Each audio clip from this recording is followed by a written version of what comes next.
So the next speaker walks up to the center stage. He looks at the judges, staring back at him as intimidatingly as possible. He looks back at his friends, trying to hope for some support from them. They're giving him thumbs ups. You can see him shaking nervously. His lips are dry. He tries to lick them to try to moisten them before he speaks. You can definitely tell that he's struggling to give this speech. You know, he's stumbling with the words. And so he takes a pause.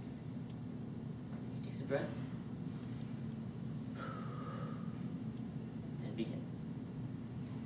Stress, nervousness, anxiety. These are all things that everyone feels whenever they give a speech. You know, their heart starts pounding, they start stammering, you know, they maybe start pacing around a little bit. They don't know what to do. But the question is, why? Why do people do this? Why do people go through all of this effort, all of this stress, all this bundle of emotions, just to give a speech that they don't even have to do? This is an optional speech, so why? In order to fully answer these questions, I'm going to apply the Rotary 4-way test to it and fully see why this is the case. Is it the truth? So, in high school, I didn't really take a public speaking class. I kind of took the opposite, called private listening. As you can see, it's probably not helping me in this situation, but you know, I'll deal with it. In that class, I learned something interesting. Apparently, most people are terrified of giving speeches. It's actually the #1 fear. Do you want to know what this #2 fear was?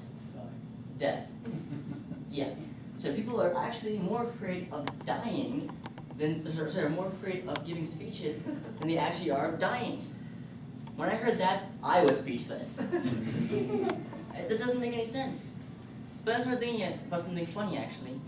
If someone was at a funeral, they'd actually rather be in the coffin than giving the eulogy. And I'm like, that does not make sense. That is completely wrong. But it's the truth. 2. Is it fair to all concerned? So everyone at some point in their life is going to have to give some sort of formal speech. It doesn't matter whether you're a businessman or a lawyer and you do that on the daily, or if you're just some random engineer in the back of the meeting room and you have to present your ideas. You're going to have to do it at some point. And even if it's outside of such a setting like that, you still have to have those interpersonal skills to be able to start up a conversation with anybody. You have to have those skills. Personally, I'm a very quiet guy. And without these kinds of speech tests, I wouldn't be where I am now. I wouldn't be standing here giving you this speech if I hadn't done these things in the past. So yes, everyone has to do these kind of things. B, does it build goodwill and better friendships? So, due to some locality things, as you can tell, I mean, in this competition, all of us are from Derby.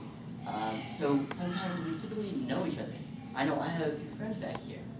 But it's really interesting, actually, when you don't know people, or if you see a vaguely familiar face in the back.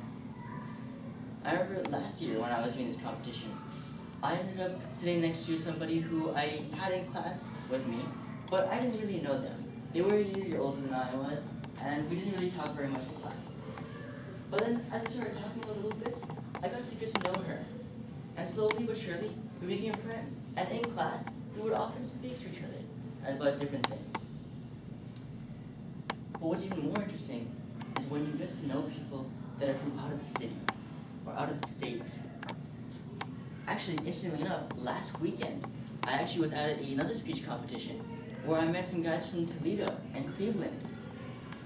And I obviously did not know them at the time, but you know, as we got speaking, you know, we started talking a little bit, you know, before and after the contest, and I really got to know them very well.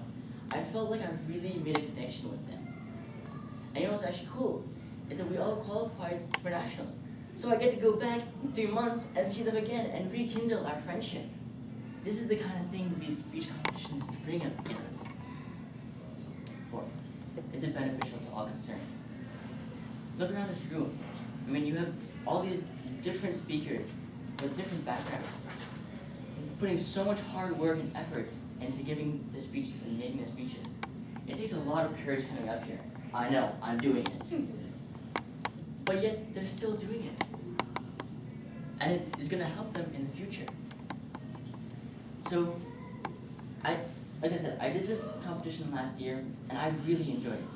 I enjoyed it so much that as soon as the competition ended, I started thinking about topics for this year. That's how much of an awesome experience this has been for me. So in the future, if we don't have these kind of competitions, our future is going to be littered with coffins.